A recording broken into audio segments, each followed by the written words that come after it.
silakan lah. Jadinya pengen bahas tentang khilafah dari pemimpin dunia dari sebelum khilafah ya. Baik dari pemimpin pertama Yahudi ya. Yang kalau di di Bible lama ya. Bible lama. Perjanjian lama ya. Perjanjian lama tuh kan rajanya kan Solomon dan ini kan David kan. Nah kalau di ajaran kita kan dalam Al-Quran mereka tuh ada Nabi Sulaiman dan Nabi Daud kan. Nah mereka adalah pemimpin pertama dunia yang terakhir Yahudi kan. Kaum Yahudi gitu. Bukan agama. Kaum Yahudi yang beragama Islam. Ya betul. Yang dulu yang kulitnya putih ya. Ya. Sesudah hancurnya Yahudi, lalu berpindah yang kedua, pemimpin yang kedua siapa, Bay? Romawi. Bukan, Persia. Ada lagi. Oh, Babilonia. Nah, Babilonia tuh sekitar 500 tahun menguasai dunia gitu. Nah, baru langsung ke ada lagi satu lagi, yang ketiga tuh lupa saya. Nah, yang keempat adalah Persia hanya sebentar itu. 150 tahun atas dunia itu. Nah, pindah langsung ke Romawi selama 500 tahun kurang lebih gitu menguasai dunia dan yang terkenal kan Julius Caesar kan. Nah, baru ketika Romawi runtuh, khilafah naik. Selama 1000 tahun. 1000 tahun lebih. Dan sekarang dan runtuhnya khilafah di tahun 1924 kan oleh Mustafa Kemal Atatürk. Orang Turki ya langsung ya presidennya kan. Nah, 1924. Sistem khilafah tidak ditiadakan oleh beliau kan. Nah, sekarang yang memimpin dunia teh siapa, Bay? Amerika, Inggris atau gimana, Bay? Karena sistem pun akan selaras dengan dunia pun gitu. Gimana ya tentang perpolitikan dunia? Soalnya dari zaman kaum Yahudi sampai Persia, Romawi sampai khilafah 1000 tahun. Sekarang Amerika kah yang memimpin dunia sampai ketakutan khilafah akan bangkit kembali gitu kan. Karena mereka tahu gitu luar biasanya seperti Salahuddin Ayyubi, Muhammad Al-Fatih, mereka ketakutan mungkin ya atas nama-nama mereka gitu. Bayangkan sekarang anggap Amerika ya memimpin dunia dari perang dunia, kemenangan perang dunia ya 1945 dia perang dunia tuh menang kan atas sekutu 75 tahun ya. Dia berkuasa atas dunia. Kita bayangkan Amerika luar biasa gitu ya. Cuma 75 tahun luar biasa gitu, kemegahan apa gitu kan, kepemimpinan. Bayangkan khilafah 1000 tahun lebih gitu. Luar biasanya gimana itu ya? Takut ada luka lama ya itu. Luar biasa gitu 1000 tahun gitu. Bahkan mengerikan kan 1000 tahun. 75 tahun juga udah orang teh kagum gitu nya. Islam berkuasa atas dunia 1000 tahun. Pengen bahas itu cuman waktu pendeknya. Ya mungkin kalau ditarik ya penggaris gitu kan. Kalau tarik penggaris ada atas ada bawah nih. Sini ada pemerintahan, ada individu. Menurut kalian mana salah sih nunggu diperbaiki gitu? Pemerintahan lah nunggu terang-terangan bobrok atau individual lah nunggu dibenarkan gitu. Lagi. Kalau pribadi mah individual. Soalnya kalau pemimpin mah akan terus berganti gitu kan. Tapi kalau individual akan terus begitu ya gitu kalau tidak diperbaiki gitu. Kalau melihat pemimpin adalah rata-rata sifat pemimpin adalah rata-rata sikap rakyatnya. Jadi ketika pemimpin gitu rakyatnya karya gitu sama gitu. Itu ada ilmu apa gitu pernah baca. Jadi ketika pemimpinnya A, B, C gitu buruk gitu, lihat dulu rakyatnya mungkin sama itu. Pandangan orang ya, Nah, ketika ditarik garis lurus atas dan bawah, di atas adalah pemimpin pemerintahnya, dan di bawah adalah rakyatnya atau individunya. Oke. Yang pertama harus diperbaiki adalah individu, karena melihat realita di negara kita kan katanya rakyat yang berkuasa, rakyat yang berkuasa. rakyat. Katanya Kan ada Dewan Perwakilan Rakyat, Wakil ya. wakil rakyat, sehingga dicantumkan dalam Pancasila keadilan sosial bagi seluruh rakyat Indonesia. Bukan wakil rakyat. Berarti yang pertama harus diperbaiki adalah individunya, sehingga misalkan individunya telah diperbaiki semuanya secara merata, secara meluas, automatically dalam penggantian pemerintahan pun yang naik akan warga yang berkualitas juga. Iya benar. Iya. Kembali kepada obrolan. berarti orang-orang nu menegakkan khilafah pasti salah gitu kan, atau belum tepat nih waktunya ya. Masyarakat yang masih mungkin belum teredukasi semua, mereka ingin menegakkan sistem gitu kan. Salah atau belum tepat? Ketika bicara salah atau belum tepat, mungkin ada suatu sistematisnya gini. Ketika katakan misalkan seseorang meneriakan tentang naikkan gaji karyawan, misal naikkan gaji karyawan, yang berbicara hanya satu orang, didengar pasti didengar, cuman yang lain cuek, yang berontak pasti bos. Iya. Berontak pasti bos gitu kan. Ngapain kamu minta naikin gaji?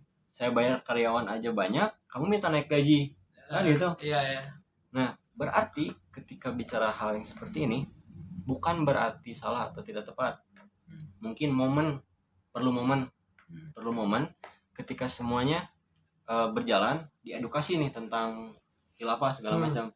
Teriakan juga tentang khilafah, sehingga orang-orang yang diedukasi terstimulus apa itu khilafah, sehingga menggali secara jejak sejarah, menggali secara etimologi, dan tahu asbabun nuzul bahwa khilafah kenapa bisa terjadi di dalam Islam setelah Nabi Muhammad wafat. Seperti itu mungkin kalau tentang yang tadi lah, persoalan tadi. Jadi individu dulu yang harus diperbaiki. Tapi kadang-kadang ya yang gelar-gelar yang sudah disebut kiai gitu ya, profesor gitu, mungkin kita langsung ini mah orang-orang paham ya, ternyata tidak sesuai dengan fakta sejarah ya, Bay. Orang-orang yang menurut kita ya, orang-orang yang paham, orang-orang mengerti, yang sudah dikasih titel profesor atau bahkan yang lebih mulia lagi kiai gitu ya, ketika membahas tentang khilafah malah dipisahkan itu Islam dengan khilafahnya gitu. Padahal dia menurut kita ini mah orang paham, tapi kok dipisahkan khilafah dan Islam gitu. Sekuler lah. Aneh gitu kadang-kadang. Oke. Kok kiai gini gitu, profesor gini, yang paham gitu. Kalau ditarik misalkan ada tadi ada kiai misalkan, atau sebutlah misalkan ulama. Iya. Dalam hadis ada 2 karakter ulama. Ulama yang benar-benar ulama mengerti tentang Islam, mengimplementasikan hukum Islam, menyuarakan yang hak dalam Islam. Ada yang ulama golongan kedua, disebutnya ulama su, atau ulama yang su itu buruk. Su itu buruk. Ada juga ya. 2 karakter jadi. Nah, bicara tentang tadi, telah diceritakan dalam Al-Quran 1500 tahun yang lalu. Di Quran surah Al-Baqarah ayat kedua, ayat 214. Jadi ada orang-orang yang ketika bercerita, ceritanya menarik, retorikanya begitu cantik, tapi membawa racun yang sangat luar biasa untuk umat. Telah diceritakan, ada orang-orang yang pandai bersilat lidah untuk menjadikan hujah. Ini adalah suatu pembenaran, bukan kebenaran. Pembenaran. Ada orang-orang yang ketika bercerita sangat cantik, retorikanya begitu menarik, tapi membawa racun yang sangat luar biasa untuk umat. Sehingga dampaknya apa? Sekarang lah jadi realitasnya. Ada orang-orang Islam tapi takut terhadap Islam. Ada orang-orang Islam tapi anti dengan syariat Islam. Iya, aneh. Dampaknya itu. Padahal syariat tuh, khilafah tuh, bendera Rasul tuh ini ya, syahadat kita ya. Benderanya panjinya hitam. atau putih ya kalau nggak salah ya. Ada dua. Aduh. Tapi ketika momennya yang di Jakarta 212 itu malah orang-orang anti kepada sadatnya sendiri gitu. Anehnya gitu kan. Anehnya tuh. Eta mah bendera HTI, Oh, bendera HTI radikal, cenah teroris. Oh, gitu. Ini teroris. Padahal di situ sudah tertera asyhadu alla ilaha illallah wa asyhadu anna muhammadar rasulullah. Di ketika kalimat itulah yang kamu akan hidup, kalimat itulah akan yang kamu mati gitu. Tapi kenapa engkau anti gitu? Itu. Tadi kan udah dikupas. Ada orang-orang yang senang berceritanya cantik, kata kan menarik, tapi bawa racun yang luar biasa untuk umat, sehingga dampaknya orang-orang Islam ada yang fobia terhadap Islam. Justru yang aneh, fobi itu sesuatu yang mengganggu psikisnya, mengganggu psikologisnya. Pernah terjadi sesuatu untuk dia. Kita bicaranya di ruang lingkup Islam lah. Orang Islam takut terhadap Islam berarti Islam fobia. Pernah diapakan dia oleh Islam? Pernah diapakan? Pengen nanya doang. Pernah diapakan dia secara fisik oleh orang-orang Islam? Nah, diajab meureun apa kok aloh gitu. Itu tong nyalakeun jelema gitu. Bener. Tak kamari aya kejadian cenah kiai cenah. Dicarekan ku DPR cenah. Bansar lah. Ya langsung lah ya. Banser ya. Oknum banser. Oknum banser. Bajuna oknum banser polisi tidur.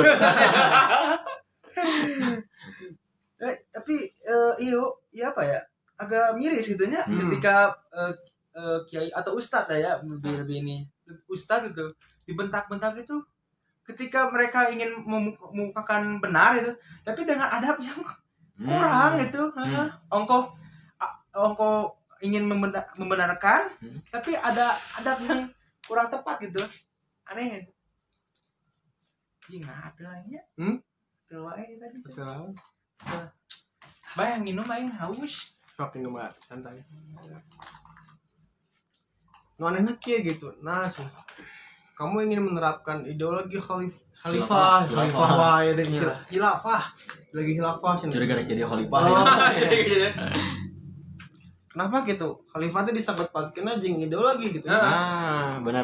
Lamun berbicara khalifah berarti kita berbicara Islam secara keseluruhan. Islam, cek ente gitu. Islam sebagai kita umat Islam, apakah ideologi kita Islam?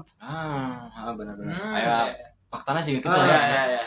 Di lapangan lagi ya. Ngomong ideologi ya? Ideologi lah ya. Ideologi berasal dari pemikiran manusia. Manusia berpikir nanti hasilnya ideologi. Manusia berpikir berarti kan.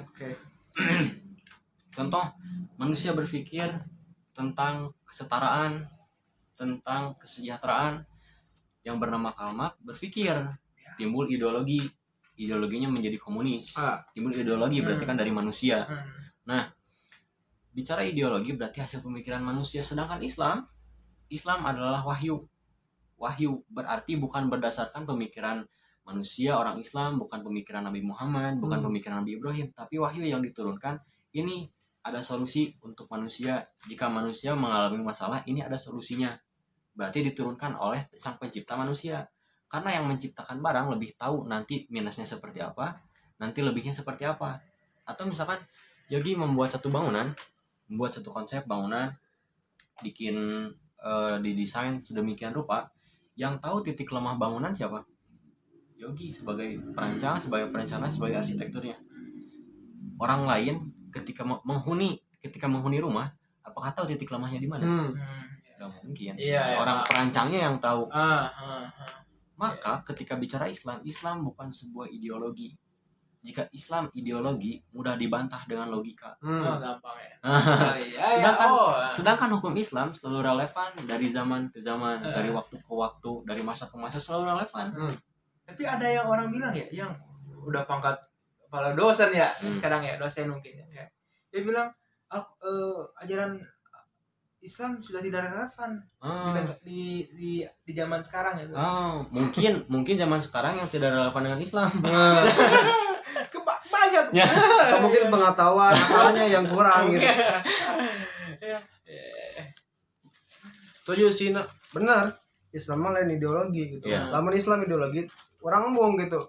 Agama orang komparatif dengan dibandingkan dengan ideologi lain jika komunis.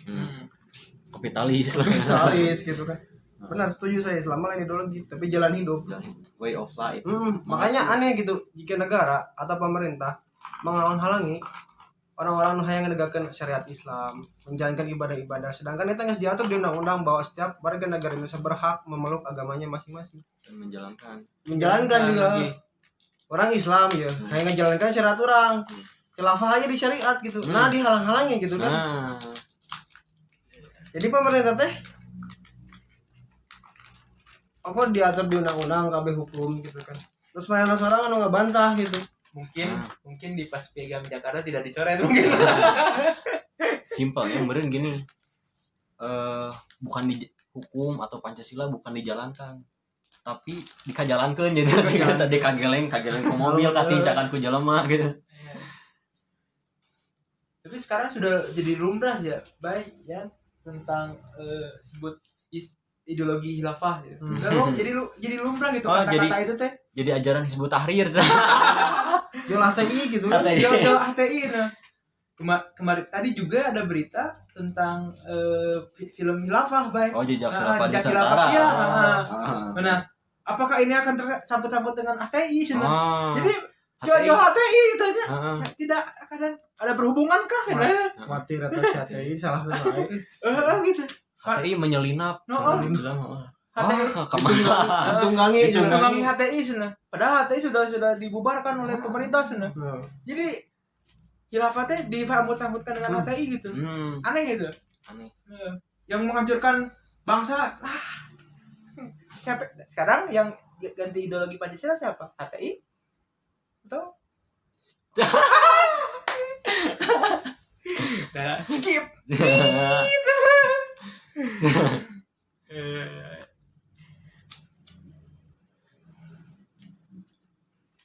Ini rada bola sana yang baik. Rada bola sama nih. Dengan tangan lain. Anjing. Ini pakai set. Nah, baik. Foto di dia gitu. Anjir.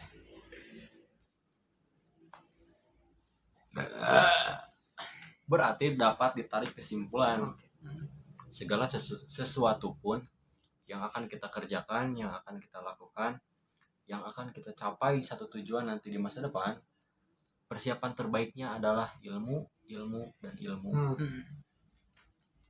Dan yang kita banyak berbicarakan gitu. Jadi yang terselit di sekarang tuh bukan benar, tapi kebenaran yang dibenarkan gitu ya. Kebanyakan sekarang hal teh bukan berarti dia benar, tapi sekarang mah jadi pembenaran gitu. Rata-rata sekarang itu kayak kembali lagi ya ke cerita kayak pacaran pertama pacaran, terus kayak pacaran syar'i gitu kan. Bukan kita di sini bukan apa ya soalim gitu, bukan. Ini mah mengungkapkan ini kebenarnya seperti ini, bukan untuk pembenaran gitu. Kembali lagi cerita-cerita yang sebelumnya itu. Karena takutnya ketika kita ngobrol-ngobrol kayak gini teh, jadi gitu gini gitu ada jad, mungkin enggak semua juga pasti ya gitu. Ketika kita berbicara pasti ada yang membungkam kan, apapun hal itu, baik atau buruk. Jadi lebih ke memanusiakan manusia gitu kan. Orang sebagai manusia gitu. Manusia itu terbatas dan dibatasi, benar cek segi bahagia. Karena manusia mah selamanya mau bisa bebas mang gitu. Mana mau hendak bebas jadi satu gitu. Ada kenal apa udah mau nyarek gitu. Benar. Ada orang jelema pasti terikat ku agama, ku norma, hukum sosial, hukum pemerintah, hukum negara kabeh kan pasti terkekang orang gitu. Jadi orang tuh bisa ngelakuin hal-hal bebas ku mah orang gitu. Kamu ku mah akal, ku mah hawa nafsu tuh bisa gitu. Ayo nu kita ge. Urang mah hirup hayang bebas. Tapi boga ka bogohnya hayang bebas. Urang bebas hirupna, tapi ditah-titah ku ka bogohna. Anterin jadi Gojek aja sekalian. Bogo menang duit. Hidup ingin bebas. Jadi binatang aja sekalian. Binatang bener. Tapi kesimpulan tentang teman-teman jadi kayak Dian untuk melihat segi sosial tentang pacaran tuh sekarang tuh gimana gitu kesimpulannya gitu untuk teman-teman gitu. Ya. Kan. Kok mulai teh. Itu kesimpulannya biar nggak salah paham gitu ketika kita ngobrol kayak gini teh. Ieu bieu bapiji banyak Ah, pacaran bapiji, lah ya. cuma kesimpulannya. Berarti syuting teh geus tek sakali kedua episode. Resepnya kayak loncat itu. Baik lah. Resep. Jadi kesimpulan tentang tadi pacaran, tentang Pacaran segala syar'i. macam lah, pacaran syar'i segala macam lah. Saran saya buat yang pacaran, udah mending putusin aja. Wasting time, wasting money. Banyak waktu untuk kalian bisa dimanfaatkan untuk hal-hal yang lebih produktif, hal-hal yang untuk menunjang masa depan kalian, hal-hal untuk bisa membangkitkan bahwa kalian adalah seorang pemuda, kalian harus berpengaruh terhadap keluarga, bisa membantu keluarga, berkontribusi di warga, di masyarakat, di bangsa, negara, sampai kepada agama.